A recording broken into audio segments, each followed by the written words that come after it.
Power हो गया, health हो गया, ऑटो सेक्टर हो गया, तमाम सेक्टर्स जो हैं इनमें आगे की क्या कंडीशन आपको लग रही है कि इसमें हाथ आजमाना चाहिए या फिर थोड़ा सा जलने के चांसेस हो सकते हैं? देखिए, आपने आज़माना शब्द उपयोग किया था, तो आज़माना यानी चखना।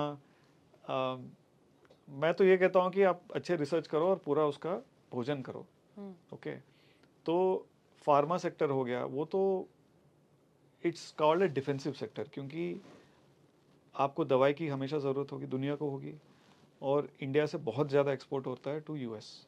Okay, US and other countries. तो pharma is a good sector to invest in the long term. ठीक है, अब कौन सा अच्छा टाइम है टू गेट इनटू फार्मा? अब because of this whole tariff thing, pharma काफ़ी थोड़ा सा दब गया है। तो कोई भी सेक्टर जो डिफेंसिव हो, अगर वो दब जाता है, that's a good time to invest. Okay, तो बट अगर आज का अगर हम देखें, तो जैसे मैं आपको पहले बोला, ऑटोमोबाइल्स और ऑटो एंसिलरीज, जो कंपनी ऑटो के जो पार्ट सप्लाई करते हैं, हुँ, सस्पेंशन हो गया, विंडशील्ड्स हो गए, बम्पर्स हो गए, बहुत सारे इलेक्ट्रॉनिक कंपोनेंट्स हो गए, जो ईवी में भी जाता है और नॉन ईवी कार्स में भी जाता है, हुँ, उनकी काफ़ी अच्छी ग्रोथ होने वाली है। वो सेक्टर अगले 5 साल में 150 बिलियन डॉलर तक पहुंचने की उम्मीद है इंडस्ट्री स्टडी के हिसाब से। सिमिलरली कंस्ट्रक्शन में भी नेक्स्ट बूम आने वाला है, तो cement will be an interesting space, hmm, consumer will be an interesting space. अब इंडिया इतना ग्रो हो रहा है, गाड़ियाँ, पोल्यूशन, ये सब, तो water treatment, that could be an interesting space. Hmm, energy will always be interesting.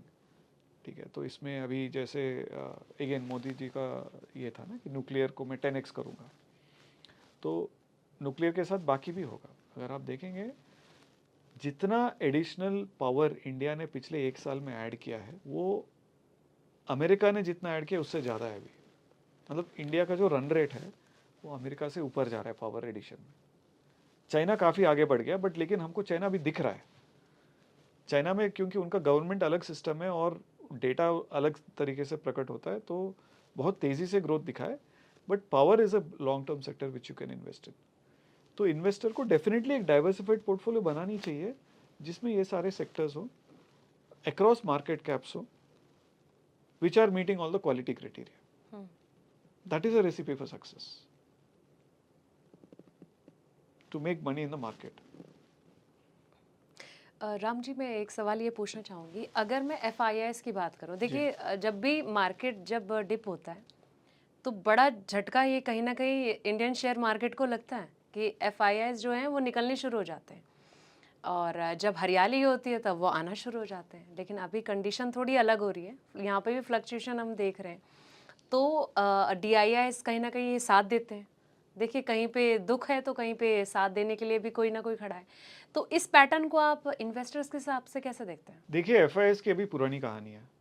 पिछले अगर आप 8-9 साल देखें, ऑलमोस्ट 1-2 साल, 2-3 साल छोड़कर एफ नेट सेलर्स ही रही हैं। उसके बावजूद मार्केट कहाँ से कहाँ पहुँच गया। तो एक ज़माना था जब एफ अगर छींकते थे तो हमको ज़ुकाम हो जाता था। अभी पलटा फ्लिप आउट हो गया है। तो एफ अगर इस साल का भी देखें, हम जनवरी से लेके एफ जब यूएस में इंटरेस्ट रेट्स चेंज हुए थे, उसके बाद एफ ने सेलिंग शुरू कर दिया था। अभी तक नेट सेलर्स ही रही हैं। उसके बावजूद मैं कह रहा हूँ कि इंडियन मार्केट में वो डेप्थ है अभी। ठीक है, तो अगर आप नेट देखें इस साल में, एफ ने ग्रॉस परचेज और ग्रॉस सेल का जो डिफरेंस है वो करीब 25,000 करोड़ है। लेकिन हमारे डी ने इसी दौरान करीब 60,000 करोड़ ऐड किया है। और D is not just mutual funds, but insurance companies, pension funds, इनके पास भी बहुत पैसा आ रहा है। हुँ, इंश्योरेंस भी एक हाई ग्रोथ सेक्टर है इंडिया में, उनके पास जो पैसा है तो वो भी इन्वेस्ट करते हैं, हुँ, राइट। तो SIP बुक इटसेल्फ करीब 27,000 करोड़ है। तो बहुत डेप्थ है अभी इंडियन मार्केट में। और ये तब तक चलेगा जब तक इन्वेस्टर्स का लॉस ऑफ कॉन्फिडेंस वाला फेज नहीं आता है। जो एज ऑफ नाउ में नहीं दिख रहा है ना। तो उसका एक दो तीन इम्प्लीकेशन है। इन्वेस्टर को ये नहीं लगना चाहिए कि लॉस ऑफ कॉन्फिडेंस नहीं है, रेकलेसली इन्वेस्ट करो, राइट। तो इन्वेस्टर को केयरफुली इन्वेस्ट करना चाहिए और इन्वेस्ट करते रहना चाहिए। तो मेरे ख्याल से FIDI का अभी वो इश्यू नहीं है। DIs में बहुत डेप्थ है और DIs जितना FIs ने सेल किया उससे कहीं ज़्यादा एब्जॉर्ब कर लिया मार्केट। राम जी, मेरा ना आखिरी सवाल आपसे ये कि देखिए, जिस तरीके से आपने लॉन्ग टर्म को लेकर शुरुआत में जोर दिया था कि अगर आपको पैसा बनाना है, अच्छा कॉर्पस तैयार करना है, तो लॉन्ग टर्म में इन्वेस्टिंग आपके लिए सबसे बेस्ट है।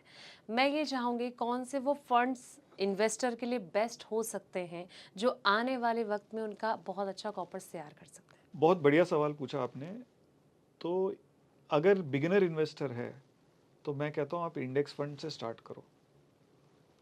इंडेक्स फंड्स में भी अगेन आपके पास निफ्टी 50 हो गया, निफ्टी नेक्स्ट 50 हो गया, दोनों ही लार्ज कैप हैं अभी।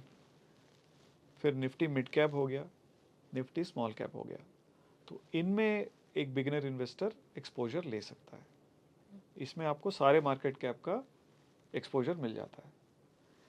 ठीक है, नेक्स्ट लेवल थोड़ा और कॉर्पस बढ़ रहा है, थोड़ा एक्सपीरियंस आ रहा है, they can then look at specific sectors, invest in a good flexi cap fund जिसमें। तो मैं जब किसी फंड को इवेल्युएट करता हूँ, देखता हूँ कि फंड मैनेजर का फिलॉसफी क्या है, फंड मैनेजर का कंसिस्टेंसी क्या है। आप क्रिकेट मैच में अगर देखें, आपको वो बैट्समैन नहीं चाहिए जो कभी कभी डकआउट हो जाए, कभी कभी हाफ सेंचुरी मारे या कभी कभी सेंचुरी मारे। आपको वो बैट्समैन चाहिए जिसका एवरेज कंसिस्टेंटली हाई हो।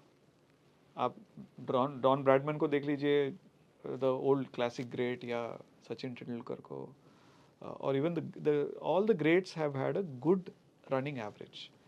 तो इन्वेस्टिंग वर्ल्ड में आपको वो फंड लेना चाहिए जो एटलीस्ट टॉप 1/4 में हो या नेक्स्ट 1/4 में हो। मतलब मान लीजिए किसी कैटेगरी में 40 फंड्स हैं, आपकी फंड हमेशा टॉप 20 में तो होना ही चाहिए, क्योंकि कोई भी फंड हमेशा टॉप में नहीं रहता है। तो हम लोग को ये देखना चाहिए कि वो फंड कंसिस्टेंटली टॉप 10, 15 या मैक्स 20 तक हो अपने कैटेगरी में। वो डेटा अवेलेबल है, राइट। फंड मैनेजर का फिलॉसफी हो गया। और अगर इन्वेस्टर थोड़ा और देखना चाहे तो फंड कौन सी स्टॉक्स होल्ड कर रहा है, तो वो स्टॉक्स कौन सी हैं, क्या वो एक्सपेंसिव स्टॉक्स हैं, क्या वो लो क्वालिटी स्टॉक्स हैं। वो थोड़ा सा मतलब इन्वेस्टर को ये जरूर पहचानना चाहिए कि कौन सी कंपनी अच्छी है, कौन सी बुरी कंपनी है, and then whether the funds उनको रख रहे हैं कि नहीं। तो उससे एक आइडिया मिल जाता है, राइट। इन्वेस्टर को परफॉर्मेंस चेज नहीं करना चाहिए, क्योंकि मैं नाम नहीं लेना चाहूँगा, लेकिन एक पर्टिकुलर फंड हाउस थी जो बहुत एक्सट्रीमली हाई परफॉर्मेंस दिया था 3 साल पहले, बट एकदम अभी बॉटम में है। तो वो नहीं करना चाहिए इन्वेस्टर को। मैं जैसे बोला था, स्टेडी रेट ऑफ रिटर्न अगर मिले तो मैजिक ऑफ कॉम्पाउंडिंग होता है। कॉम्पाउंडिंग में अगर आप कंसिस्टेंटली 15-20% करोगे, रिजल्ट्स अलग होंगे। लेकिन अगर आप 2 साल अगर बहुत नेगेटिव कम रिटर्न्स दिए या नेगेटिव मार्केट में नेगेटिव हो गया फंड, तो आपका लॉन्ग टर्म रिजल्ट्स कम हो जाएंगे। ठीक है, 100 से अगर मान लीजिए 70 तक आ गया किसी डाउन मार्केट में, 70 से 100 तक आने के लिए उसको 45-50% ग्रो करना पड़ेगा। तो फंड्स फ्लेक्सी कैप फंड हो गया, थोड़ा मल्टी कैप फंड हो गया, और थोड़ा सा एक्सपोजर टू गोल्ड सिल्वर भी लेना चाहिए आज के दिन, क्योंकि ये जो जियोपॉलिटिकल अनसर्टेनिटी है उसमें certain commodities like gold and silver are likely to do well. उसके ETFs भी हैं मार्केट में, उनमें भी इन्वेस्ट कर सकते हैं। और थोड़ा स्मॉल कैप भी ले सकते हैं depending on the risk appetite. ठीक है।